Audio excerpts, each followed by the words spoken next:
The violence didn't end. It evolved into something far darker. The gates of Nanking had already fallen. The city was broken, blooded, and crying out in silence. But for the people who remained, the real horror was just beginning. What happened after the fall wasn't just about war. It was about what people are capable of when all rules are stripped away. The killings didn't stop with the first wave. They kept coming every day, every night. People were dragged from their homes, from refugee shelters, from the supposed safety of the Nanking safety zone. It was like death was on a schedule, methodical, cruel, unrelenting. The Japanese army set up mass executions, sometimes dozens at a time, sometimes hundreds. Prisoners, many of whom were ordinary men wrongly accused of being soldiers, were taken to the outskirts of the city, to the banks of the Yangtze River, or to open fields.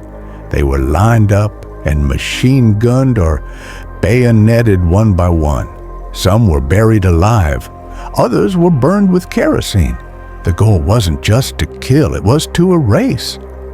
Eyewitnesses later described mountains of corpses stacked like firewood. The river turned red. Even animals began to avoid certain areas. It wasn't just death anymore, it was rot, disease, misery. The whole city had become a graveyard with no graves.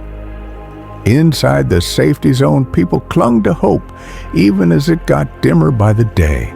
The foreign residents still tried to protect civilians. They patrolled the perimeters, documented what they saw, and hid as many people as they could. They sent report after report to Tokyo, to Berlin, to Washington, hoping someone would listen. John Rabe, the German businessman who became the unlikely protector of the Chinese people, kept writing. His diary became one of the most detailed records of what truly happened. He begged Hitler for help, ironically believing the Nazi leadership might have the influence to stop Japan's madness. But no help came, not in time.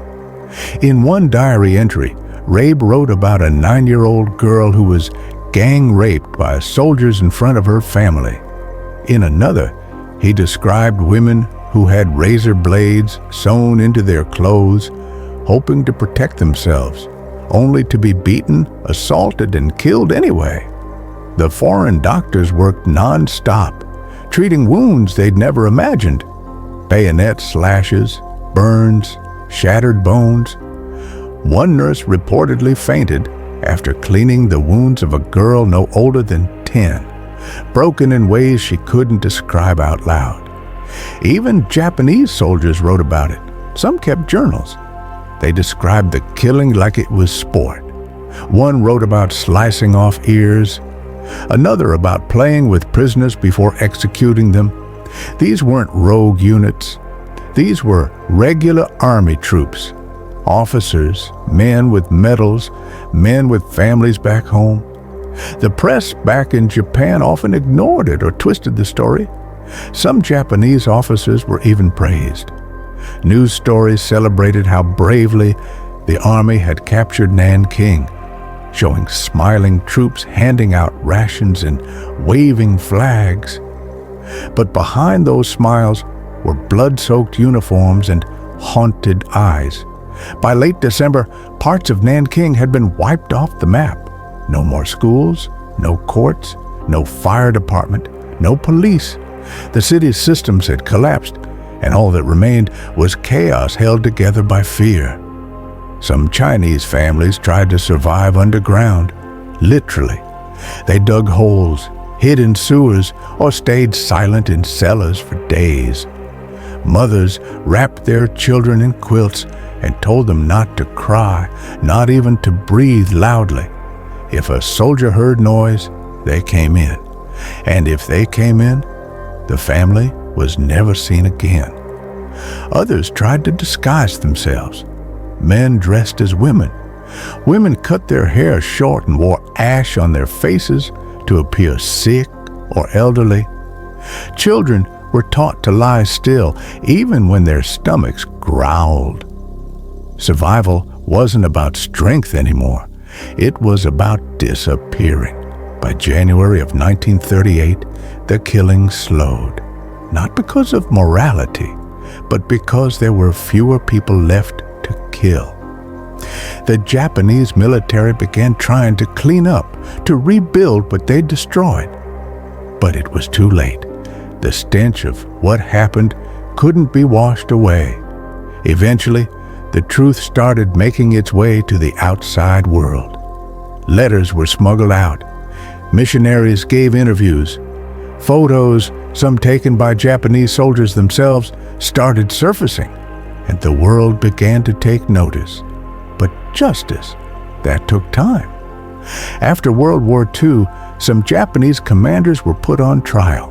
One of the most infamous was General Iwane Matsui, who led the troops into Nanking. He claimed he hadn't known what his men were doing. The evidence said otherwise. He was convicted of war crimes and executed. But many others went free. Some were never tried. Others were quietly protected because of post-war politics. The Cold War had begun, and for some nations, rebuilding alliances was more important than justice for the dead. For years, Japan struggled to acknowledge what happened in Nanking. Some officials denied it. Some history books omitted it. Even today, it remains a sensitive topic, spoken of in whispers, debated in politics, but never forgotten by those who lived through it. The survivors, those few who made it, carried the trauma for the rest of their lives. Some stayed in Nanking and tried to rebuild. Others moved away, trying to escape the memories. Many stayed silent for decades, not because they forgot, but because the pain was too much to speak of. Eventually, though, they began to tell their stories. Slowly, bravely. Some spoke in documentaries, others wrote books. Some simply lit incense in front of family altars, praying for those who didn't return. Today, in Nanjing, modern spelling, there's a memorial, a large, quiet space with walls of names and haunting sculptures, a place where the stories echo and the silence feels heavy. Visitors walk through with bowed heads. No one leaves unchanged. The Nanking Massacre wasn't just an event. It was a mirror, one that showed what happens when power goes unchecked, when empathy is erased, and when the world looks away. But it also showed something else, the strength of people who resisted, even without weapons, the courage of foreigners who stayed behind to protect strangers, the will to survive, even when survival seemed impossible. And perhaps most of all, it showed why we must remember, not to dwell in pain, but to make sure it never happens again. Because Nanking wasn't just a forgotten hell, it was a warning written in blood